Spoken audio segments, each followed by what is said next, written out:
A finale decides how a story will be remembered. No matter how amazing the journey is, the last impression is what sticks. You can have incredible build-up, compelling characters, mind-blowing plot twists, but if the ending falls flat, that's what people remember years later when they're deciding whether to recommend it. A finale is a mirror, not a reward. When people think of finales, they want answers, every mystery solved, every relationship concluded, like there's an unspoken contract where if you invest all this time, the ending owes you closure. But Evangelion doesn't give you that. It says you don't need answers, you need understanding. The original TV ending doesn't end with explosions or a final battle. No epic showdown with the angels, no dramatic resolution to human instrumentality. Instead, it ends inside Shinji's head, a swirl of memories, voices, and identity. For 2 whole episodes, the show abandons conventional storytelling and becomes a psychological deep dive, with sketch animations and characters literally congratulating Shinji for existing. Fans wanted closure. What they got was introspection. The show they'd been watching as a mecha anime suddenly revealed itself to be about self-worth, loneliness, and whether it's even possible to understand another person. The ending reflected the story's purpose. Every character in Evangelion is trapped in their own head. They want connection, but they're terrified of it. They want to be seen, but they hide. Shinji spent 24 episodes running from himself, seeking validation from anyone who would notice him. The ending forces him to confront that without robot battles to distract you. Evangelion's finale was a mirror asking, why were you watching in the first place? Were you here for the cool robots? Or were you responding to something deeper? The way every character seemed to be screaming silently for someone to understand them. A rewarding ending gives you what you wanted. A revealing ending shows you what you needed. A finale's chaos can define its cultural power. When the original ending aired, fans were furious, not just disappointed, genuinely angry. The backlash was intense. People called it lazy, saying the production ran out of money. Online forums exploded. It became a national conversation in Japan. Hideaki Anno received death threats serious enough that he feared for his safety. 2 years later, he responded with the end of Evangelion. But instead of giving fans what they wanted, he gave them something even more confrontational. A visual meltdown of the human psyche that made the TV ending look gentle. The end of Evangelion is brutal. It opens with Shinji at the summit of his puberty arc. Then it spirals into graphic violence, psychological horror, and apocalyptic imagery that's genuinely hard to watch. When the world ends, it's ugly, confusing, and traumatic. Shinji's mind becomes a battlefield where you can't tell reality from fantasy. Anno could have course-corrected. Instead, he doubled down. He took the internal psychological journey from the TV ending and gave it visceral, external form. By creating a darker ending, he forced both to exist together. And that's what made Evangelion unforgettable. Instead of closing neatly, it made people argue, analyze, and reinterpret for decades. Was the TV ending the real one? Or was the end of Evangelion the truth? Or are they both valid perspectives on the same moment? There's no definitive answer, and that's exactly the point. The chaos became part of its legacy. The controversy itself became part of the story. Evangelion's messy, divisive ending generated more discussion and passion than a perfect ending ever could have. A finale doesn't have to be loved to be legendary. A finale strips away all distractions until one question remains. What was the story trying to say all along? For Evangelion, the answer was never about the Eva units or the apocalypse. The angels, Nerve's conspiracy, the second impact, those were just wrapping paper. It was about loneliness, about how desperately people want to be seen and understood, but how terrified they are of it at the same time. Every major character suffers from this. Shinji wants his father's approval but can't handle responsibility. Asuka projects confidence while dying inside. Rei doesn't understand why she should want anything. Misato hides trauma behind cheerfulness. They all want connection but build walls. They need intimacy but fear vulnerability. The show calls it the hedgehog's dilemma. The closer you get to others, the more you hurt each other. But isolation is its own kind of death. Both endings show this truth from opposite directions. In the TV ending, Shinji goes through self-acceptance. He confronts his self-hatred, his fear of rejection, his desire to disappear. He makes a choice. He can exist. He has value even if he's imperfect, even if others might hurt him. The series ends with everyone congratulating him, not for saving the world, but for choosing to exist in it. In the end of Evangelion, Shinji gets offered an escape. Human instrumentality would merge all consciousness into one.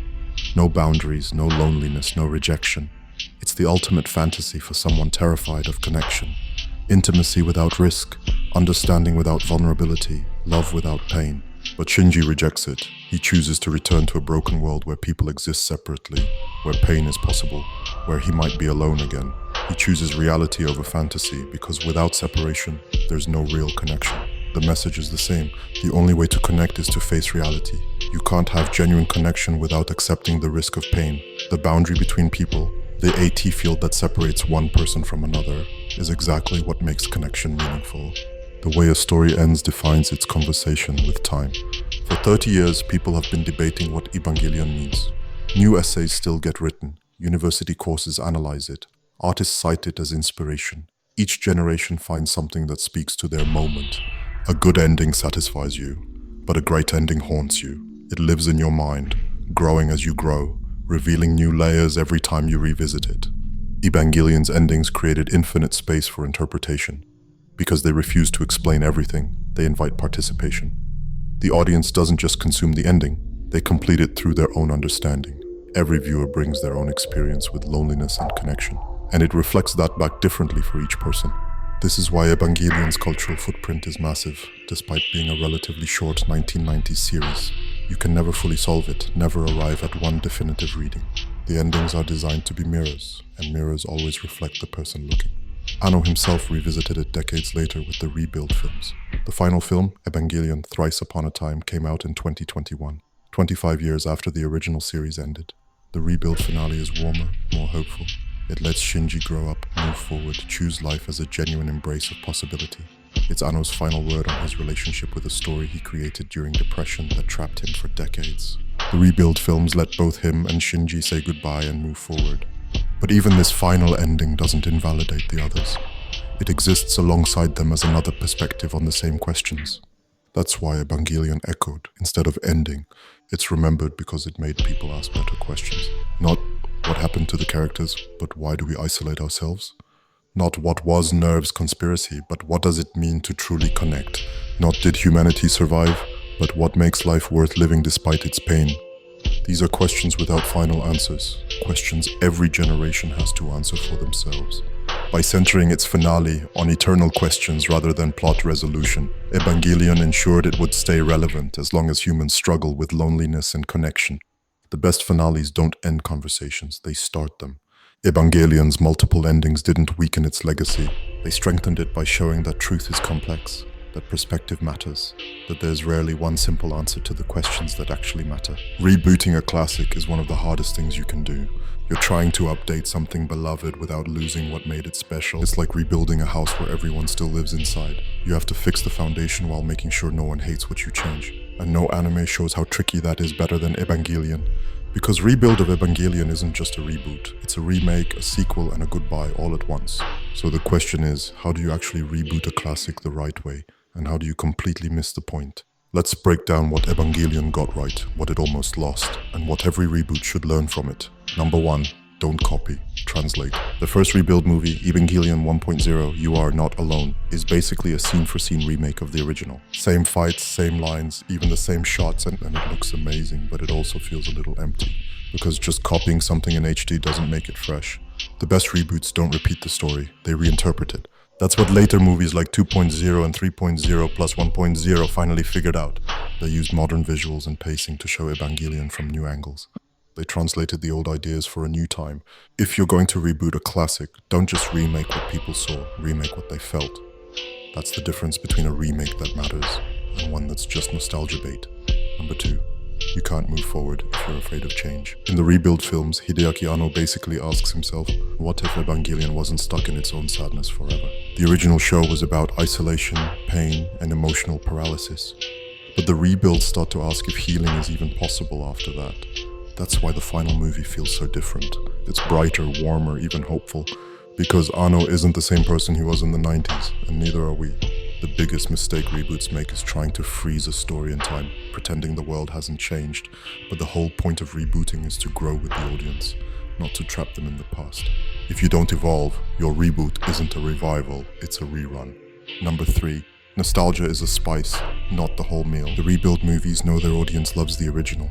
That's why they drop references, old lines, and familiar shots everywhere. But they also challenge that nostalgia. They ask, why do you still need this story to stay the same? But Evangelion uses nostalgia to make you uncomfortable. It reminds you how much time has passed, how much you've changed. That's what makes it powerful. If your reboot only exists to make people remember, then it's already forgotten what made the story matter. Number 4. Honor the core, not the surface. The soul of Evangelion isn't giant robots, it's people trying to connect. So even when the rebuilds added more action, new characters and flashy animation, they never dropped the emotional truth at the center. Every version of Evangelion still asks, can we learn to live with ourselves and each other? That's the secret to rebooting a classic. Don't worship the details, protect the heart. You can change settings, timelines, and even endings, as long as the core message still hits. If the heart stays true, fans will follow you anywhere. Number 5. Endings matter most when they mean something new. The last movie, Evangelion 3.0 plus 1.0, Thrice Upon a Time, ends with Shinji walking away from Evangelion for good. It's not just the end of the story, it's the creator saying goodbye. That's how you finish a reboot, by giving it closure. Because the real goal of a reboot isn't to keep a story alive forever. It's to let it evolve enough that it can finally rest. Too many franchises never end because ending means letting go. But Evangelion proved that sometimes the most respectful thing you can do for a classic is to let it move on, and let yourself move on too. A great reboot doesn't just rebuild the past. It builds a bridge between who we were and who we are now. That's what makes Evangelion timeless. It doesn't just remake the story, it heals it. Because if you want to reboot a classic the right way, you have to give them something they didn't know they needed.